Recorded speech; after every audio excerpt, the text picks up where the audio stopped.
김종인에 대해서 홍준표가 연일 때리고 있죠.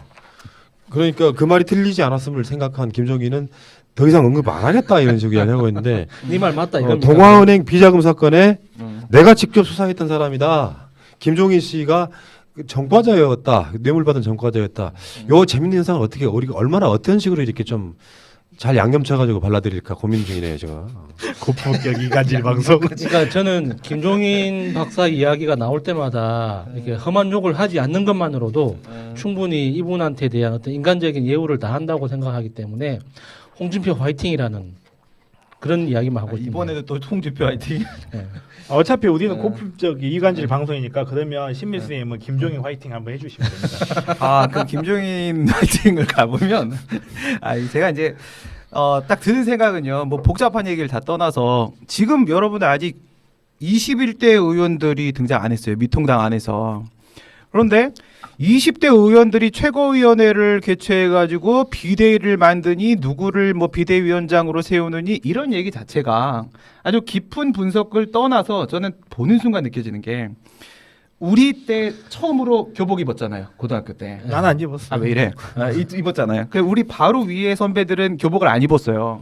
그때 고등학교 2학년인 우리하고 바로 밑에 있는 뭐 9, 6학번 애들 하고 이렇게 이 교복을 뭘로 선택할 것이냐 이렇게 모여서 투표를 했단 말이에요. 근데 지금 이 모습은 뭘 보냐면 내일 모레 졸업할 고3 형들한테 교복 뭐 입는 게 이쁘겠니? 라는 그런 느낌인 거야. 20대 최고위원회가 왜 비대위를 만드니 비대위장을 누가 하느니 이런 얘기를 하는 것 자체가 자기들은 이제 떠날 사람들이잖아요. 그러니까 그 심재철의 정신적 빈곤함이 여기서 보이는 거예요. 그러니까 자기가 원내대표지만 지금 그냥 글자 그대로 그냥 간판만 원내대표지 아무것도 아니잖아. 이미 민간인 대기로 예정돼 있는 사람인데 그러면 당선인들하고 뭔가 좀 그룹을 만들어 가지고 그 사람 의견 청취를 해야지. 지가 뭔데? 아니 그냥 간판만 원내대표면 지 마음대로 해도 되나? 비상대책위원장을 하나 선출하는 것 자체가 그냥 뭐 청소반장 하나 뽑는 게 아니잖아. 그러면 당선자들 중에 선수가 높은 사람들 안 그러면 당 이제 원외에 있지만 이미 입당이 예정돼 있는 사람들을 비공식적으로 만나가지고 어떤 사람이 됐으면 좋겠느냐 이름 좀 달라 내가 밀겠다 이렇게 돼야지. 김종인이 제일 만만한 거야.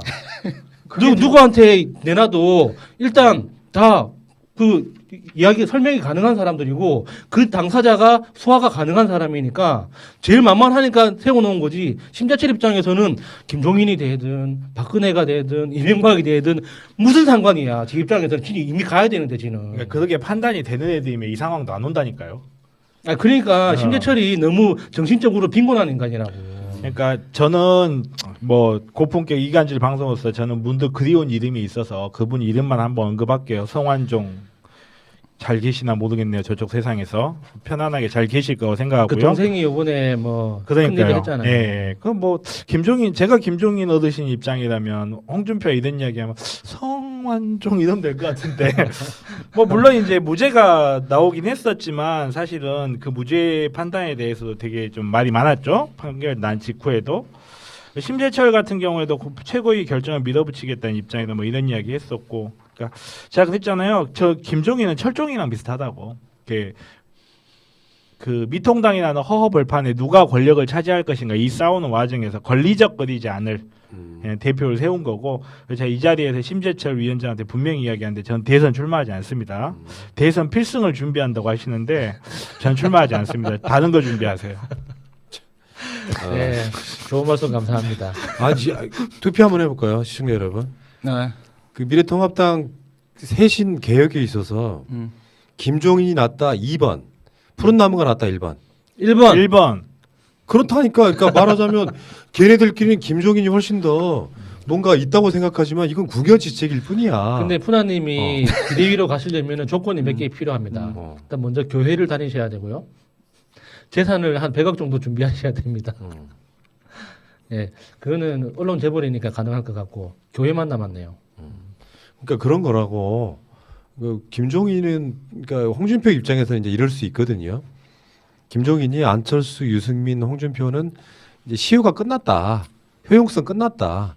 이 대선 때 나와서 떠진 사람들은 의미가 없다 이렇게 얘기를 하면서 이제 홍준표가 처음에는 김종인 모셔도 된다고 했다가 저거 내가 수사했던 뇌물 비리했던 사람인데 이렇게 이제 디스하기 시작했잖아요.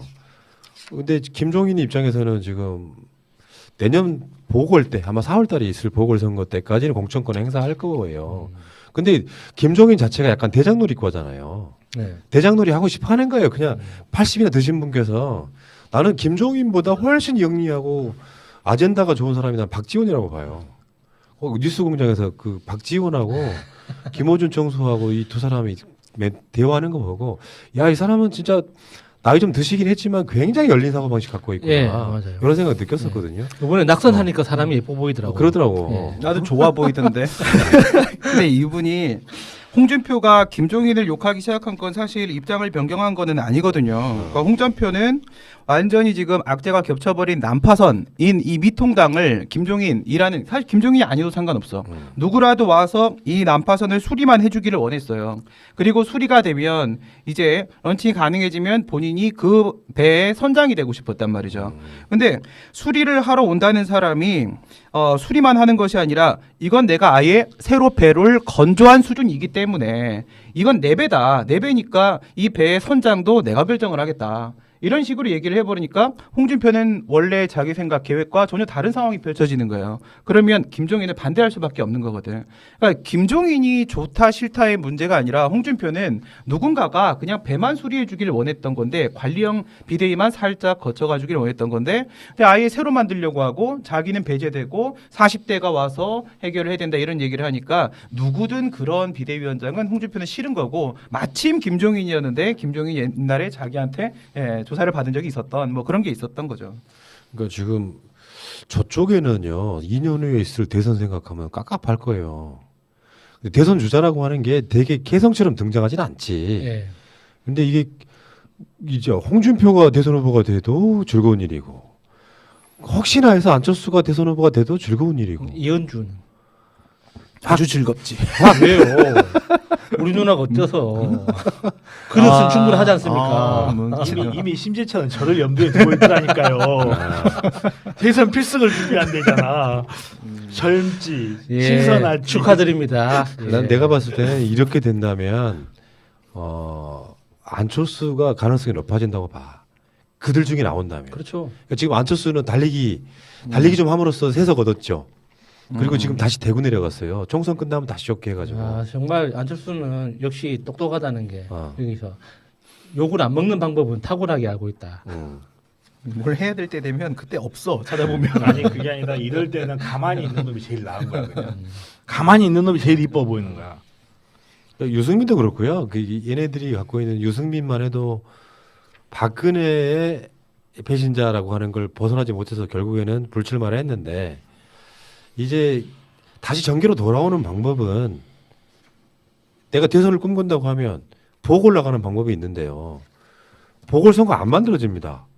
1년에 보궐선거가 어떻게 만들어져. 총선 끝나고 2심 3심 가는데 보통 2, 3년 걸리는데 들어올 방법은 없는데 나중에 이제 대선으로 바로 직행할 수밖에 없는 상태잖아요. 근데 이번 선거의 특징 중에 하나가 일단 완벽하게 박정희 세력은 몰락했거든요. 예. 이제 박근혜는 변수가 아예 안 되는 상황. 유영아가 나와가지고 네, 그 네. 왠가 자기가 쓴 것 같은 편지를 공개했지만. 그렇게 보니까 박근혜 좀 섭섭하겠다. 그치. 이제 아예 지 이름을 언급을 안 해도 되는 상황이 돼버렸잖아. 그보다 드라마만 나오시면 별로 신경 안 쓰실걸요? 그런 상황이 되고 완전 박정희 세력은 완전히 몰락했지만 예. 그런 거 있잖아요. 우리 방송 창에도 계속 그런 분들하고 비슷한 케이스인데 내가 박정희를 지지해서 산업화가 됐다라고 생각하는 거기 하나의 꽂힌 마인드는 변하지 않겠지만 이미 정치학적으로는 친박 세력, 박정희 세력은 사실 몰락했다고 보는 게 맞죠. 그러니까 사라졌죠 완전히. 근데 이제 그 사람들 입장에서 보면 유승민은 배신자인 건 맞지만 그 비토는 아마 유승민 정치 생활 끝나는 날까지는 어려울 거예요. 아무튼 저렇게 배신한 사람들은 내가 특별히 좋아하지 않는다라고 하는 이런 마인드. 그러니까 오히려 미래통합당 쪽에서 굳이 있는 주자 중에 하나를 고르라고 하면 안철수는 그래도 비토가 없단 말이에요. 새시로 시작하는 거지. 그쪽에 들어가면. 새 정치를 진짜로 시작. 그렇지. 그쪽에 가가지고 무색무취하다 보니 그럴 수도 있다고 생각해요. 진짜 하는 거야? 근데 거기 또 김종인하고 관계들이 또 별로 그렇게 안 좋은 적도 있었고 좋은 적도 있고 막 그랬잖아요. 어쨌건 안철수 씨는 다시 대구로 내려가서 하는 행위가 정치의 모든 행위는 내가 정치인이면 모든 행위는 다 의도가 있는 것이에요. 그러니까 TK의 마음을 얻겠다라고 하는 안철수의 이런 행위들이 분명히 의도가 있어 보인다라고 하는 거예요. 근데 안철수도 그렇고 유승민 씨도 그렇고 제발 정치를 하려면 사람하고 만나서 밥 먹는 연습부터 하세요. 아니 사람하고 만나는 걸 그렇게 싫어하면서 어떻게 정치를 한다는 거예요.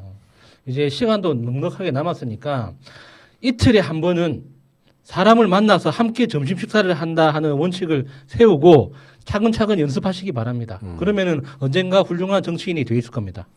근데 미통당은 이렇게 해서는 언제까지도 저는 해결이 안 된다라고 생각을 해요. 그러니까 매번 항상 외부에서 해결책을 찾으려고 한단 말이죠.